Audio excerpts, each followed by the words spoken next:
pretty. Look at the little pocket. It is prettier inside. This is it's Lisa craft. Qian from Taiwan. Yeah. Take it away. Okay.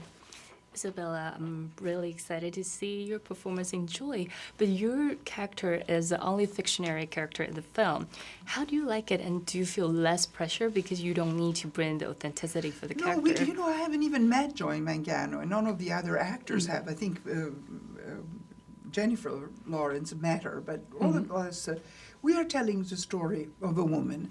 The pretext was the story of Joy Mangano, but it's the story of a lot of women. Right. Of our For generation, sure. for sure. You know, that you have both the family, the children, the older one in the family to take care of, and the job. And still you have a dream. Right. And women set the dream aside because they have so much pressure to take care of their job and their family. So Joy Mangano was one example that represents women of our generation. Yeah, that's your generation, right? Well, the generation of Trudy is an older generation in the film, and Trudy inherits money. But there is a difference between Trudy and Joy. Joy wants to create a business and wants to become rich and have financial success. Trudy instead is more traditional. Married a man who was very successful. The man dies. She's a widower. She receives the money. Right. So she is rich, the same way Joy wishes to be rich. But I don't have a vision. The difference between Trudy and Joy, both have money, is that Joy has a vision. Yeah, that she she becomes a earned her own matriarch. money, yes. And Trudy has the money, but she's completely nervous. So she invests in the business, but she's always tormenting her to give the money back. She's insecure. She doesn't have the vision, Trudy. Right. But do you think this movie is telling people that, you don't have to be influenced by your family? But lots of the time, especially in the Chinese family, we're influenced by the family a lot.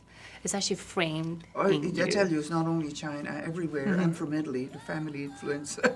Right, yeah. And America, too. Of Especially course, you in have America, great there is parents. more emphasis to individual freedom, and the entire country, the entire country is to encourages an imprendatorial spirit. The film, even the film Joy, if you want, tells again the story of the American dream. Right. That you realize your dream.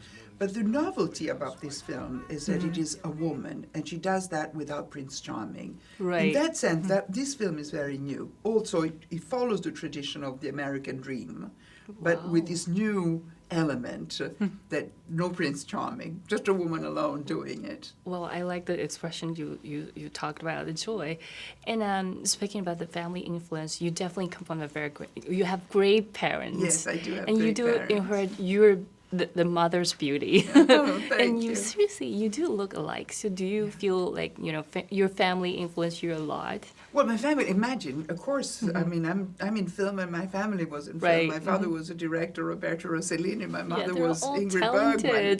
So, yes, so of course, and I stayed in the same business, so of course they influenced me a lot. I wanted to be a filmmaker and be in film as they did. Yes. And you are now, and you're doing very successful. Thank you, yes, I was very lucky. I bet that your parents might be very proud of you. Oh, thank you. And Thank can you talk about working with Robert De Niro? Because I read on the production that you feel nervous to work with him, but both of you are legend in the film industry.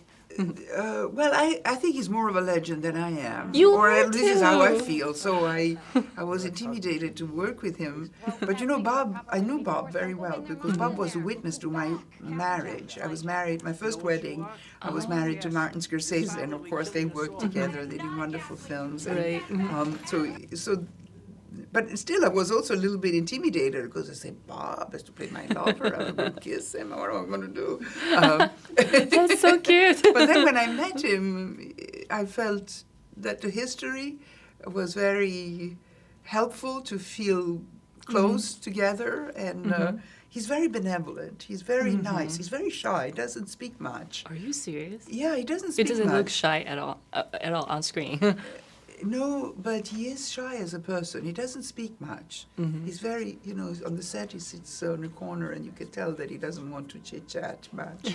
But then when he does the scene, he's completely there with you and he has these wonderful warm eyes and amused eyes. So it encourages you to relate to him. But not with words, more a physicality.